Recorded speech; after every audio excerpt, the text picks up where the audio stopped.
All right, so let's talk about everything we know about Xbox's next-gen plans and why I'm concerned, especially after a recent statement from Sarah Bond confirmed some of the reports and rumors and theories surrounding how Xbox will tackle next-gen Xbox strategy. One of the first hints we got of next-gen Xbox was in June of 2025 when Xbox released this video talking about how they're partnering with AMD to power the next generation of Xbox. In that video, Sarah Bond straight up confirmed that at Xbox we're investing in our next generation hardware lineup across console, handheld, PC, cloud, and accessories. I am thrilled to share we've established a strategic multi-year partnership with AMD to co-engineer silicon across a portfolio of devices, including our next generation Xbox consoles, in your living room and in your hands. And then after rumors began to spread that next-gen Xbox hardware plans are not as solid as they used to be after a reliable leaker said as much, Microsoft put out a statement saying that we are actively investing in our future first-party consoles and devices designed, engineered, and built by Xbox. For more details, the community can revisit our agreement announcement with AMD. And then on October 15th, 2025, we saw Sarah Bond go on Good Morning America to confirm that next generation Xbox is actively in development. She said the following on Good Morning America. This is where the team is actually designing, prototyping, and testing for the next generation of Xbox. Oh, so this is the top secret room. It is top secret. So Xbox is definitely working on hardware internally, but the question is, what kind of shape and form will that hardware take? Because currently the theory is that Xbox is not pursuing the traditional console model anymore in the way that PlayStation and Nintendo still are. On October 13th, 2025, we began to see reports published on public forums like NeoGAF from insiders such as Kepler L2 that Xbox is pursuing a launch date of 2027 for the next generation Xbox. But beyond that, Microsoft is trying to make their next-gen console more of a console PC hybrid. And as a result of that, from a pure raw power standpoint, it should be, quote, stronger than the PS6, but at the same time, it will also be more expensive because of this larger size and its use of bridge dies and likely a larger ramp capacity compared to the PS6, at least if it wants to work well as a PC console hybrid. Now, at the time, those were just rumors, but Sarah Bond recently provided a statement about plans surrounding next generation Xbox that all but seemed to lend credence to the report. So right here, we have a video published by news outlet Mashable. There's an interview with Sarah Bond, and when inquired about what plans are for next generation, here's what Sarah Bond had to say. I don't know what you can tell us about the next gen console. Any? Well, I can tell you you're right that the next gen console is going to be a very premium, very high-end curated experience. You're starting to see some of the thinking that we have in this handheld, but I don't want to give it all away. So right there is a really important quote, especially the bit about how we're starting to see some of the thinking that they have in this through the Xbox Ally X handheld. Well, the big marketing push that Xbox is going for right now is that this is an Xbox. Any device that you're using is an Xbox. You can't really obfuscate the fact that the Xbox Ally X is just a handheld PC. It is just a PC with an Xbox logo stitched on top. And while it does feature this front end that has more of like an Xbox interface, at the end of the day, you're still using Windows, which means that all of the issues that come with Windows, which is just such an inappropriate operating system for a gaming handheld and has so much friction, it just makes it a less than ideal gaming dedicated handheld experience. Windows is just a big culprit of that because that operating system wasn't designed for that purpose. So what the ROG Xbox Ally X truly is Xbox's first attempt at trying to meld Windows and Xbox, or trying to create a PC console hybrid, except the Xbox Ally X handheld leans a lot more towards PC. If Xbox Ally X is the model for what next-gen Xbox will look like, then that means that next-gen Xbox will be a PC and have a lot of functionalities, but also come with all of the qualms surrounding Windows, which is currently not very plug-and-play for gaming and wasn't designed for, like a controller experience. The reason why gaming-dedicated consoles like the Nintendo Switch and the PlayStation 5 sell so well and appeal to the masses is because it's super easy to set up. It's easy to just plug in and play. You're right in, and it is designed to make the gaming aspect as seamless as possible. Windows was designed for productivity on top of also being able to run applications like video games. And the thing about gaming consoles is that I feel like generally the masses prefer that a gaming console be dedicated to gaming. They don't want a jack of all trades gaming device. The more tailor-made for gaming it is, the more it serves a single purpose instead of being a device that does everything, the better. Similarly to how when Xbox tried to make their Xbox One both a gaming console and a TV hub, when TV was a big emphasis of Xbox One, that was something that really didn't appeal to a lot of people. They just wanted a good gaming console and something that does that at a reasonable cost and that doesn't have extra frills that drive up the cost for functionalities that not everyone might want to use unless you're super hardcore about that stuff. That's why dedicated consoles sell well. They're very easy to understand. They're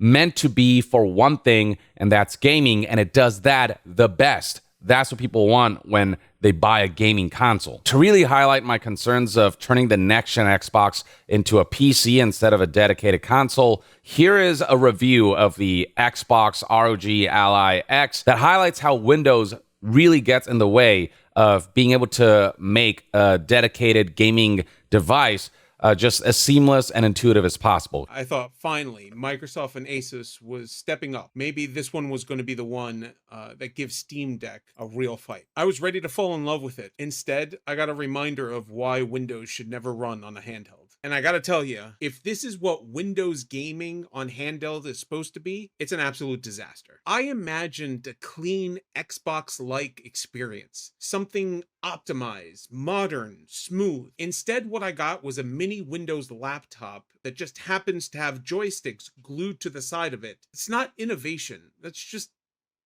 laziness. Windows setup, Microsoft accounts, Wi-Fi, fingerprint registration, and then updates, drivers, BIOS updates. I kid you not, 1 hour before I could even see the desktop, 1 hour updates on a console. That is not gaming. That's onboarding a new laptop. And by the time I was finished, I didn't want to play with this thing anymore. And that's when it hit me. This isn't an Xbox handheld. This is a Windows PC in disguise. That Xbox mode that they brag about, it's not a separate operating system. It's like an app. You can minimize it and see the desktop right behind it. There's no transition. There's no immersion. It's just Windows pretending to be a console. Mind you, Windows on a 7-inch screen. And honestly, using Windows on a 7-inch touchscreen is just painful. Tiny icons, misclicks everywhere. You open settings, it opens Chrome. The entire interface was made for a mouse and not your thumbs. And as someone who works in tech every day of his life, the last thing I want to do when I get home is troubleshoot another computer. And this is why the Steam OS is still the gold standard. So all those concerns surrounding the Xbox Ally X, minus, the smaller screen and the touchscreen elements that aren't associated with kind of a living room console experience.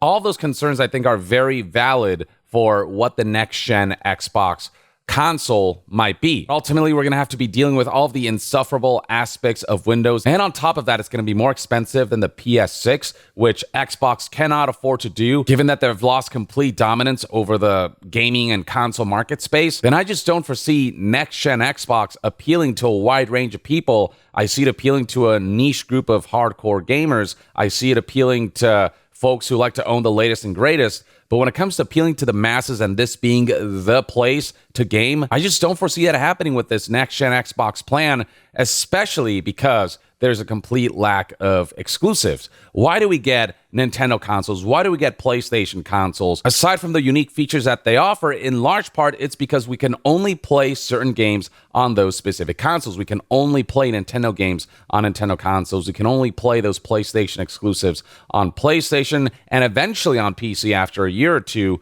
But if you want to play those as early as possible, you got to get a PS5. Xbox has none of that, and now combined with more expensive prices, not just for current gen, but also potentially for next gen compared to the PS6, and friction that Windows may cause in the way that we've seen it cause for the Xbox Ally X. And if you already have a gaming PC, there's no reason to get an Xbox. Whereas if you have a gaming PC, there's still reason to get a Nintendo Switch 2 or a PlayStation 5 or a PlayStation 6. There is the potential for this device to disrupt the PC market, but ultimately this idea of shipping a really expensive device that is at its core a PC, this very much just feels like Xbox is giving up on being part of the console race and instead are just opting to go third party and also shipping a PC with an Xbox brand on it. The one potential advantage to the strategy that I can see is that because this Xbox PC hybrid that they're creating is going to have very specific specs, Xbox can make their games with those specific specs in mind. And so maybe they'll be really optimized for this Xbox PC that they're working on that will seemingly be the next gen console. But I imagine they'll also optimize their games for a wide range of devices, be it gaming PCs with a wide spectrum of specs, and also for PlayStation 5 and Nintendo Switch 2 when their games launch on those competing platforms, because they've said that's what they're going to do. And so the lack of exclusives especially makes the proposition of a high-end, premium, curated, really expensive next-gen Xbox that's just a PC with an Xbox overlay on it, that prospect and that idea just that much less appealing. And the only way to make that idea appealing is to start by building out a modification of Windows and that operating system where it really feels like the gaming experience and navigating the gaming aspect of that hardware is frictionless and seamless and intuitive, and it doesn't feel like Windows is getting in the way, which it often does. If you can't find exclusives on this console, at the very least, if you make it a really seamless way to play all of the games that you own, be it on Steam or through the Microsoft Store and whatever, then maybe it has some kind of fighting chance to make the next-gen Xbox the ideal like gaming PC to get. But it sounds like at the end of the day, it is pretty much going to be a gaming PC that runs on Windows rather than custom Xbox OS. Whereas Nintendo and PlayStation are stripping everything away about their devices and making sure that their hardware is solely dedicated to ensuring that games can run at their best, and most of the resources reserved to running those games, which is why they can ship their consoles for cheaper. They don't have to make it a PC with other functionalities. As long as it does gaming right, that's all they need to care about. And so they don't have to spec up their devices and their hardware as much, allowing them to sell them for cheaper and in turn making them more appealing in the eyes of consumers who, do look at price points. And especially with something like Xbox, when it's, last place in the race, in that position, being daring enough to ship consoles that are more expensive than the rest, I just don't know how that's going to work out. So yeah, these are some of my concerns surrounding next-gen Xbox, and that's on top of all the strategic and business failures on their part that have led to just a lot of goodwill loss for the Xbox brand. I'll be curious to see how this next-gen PC console hybrid will look like, which if Sarah Bond is to be believed, seems to be the plan, and I'm curious to see if they can really nail that out of the gate and really modify Windows enough where this Xbox PC console hybrid experience can be a genuinely great way to game. But that's one man's take, and I'll be curious to see what the future holds. In the meantime, though, let me know in the comments below what you think about this idea of Xbox launching a PC console hybrid as their next-gen Xbox hardware, and where you think the pitfalls are and where you think the benefits are of that. Share your thoughts in the comments below, and to be further updated on all things gaming news, reviews, and discussions, stay tuned right here on Young Yeah. I'll see you guys next time. Young out.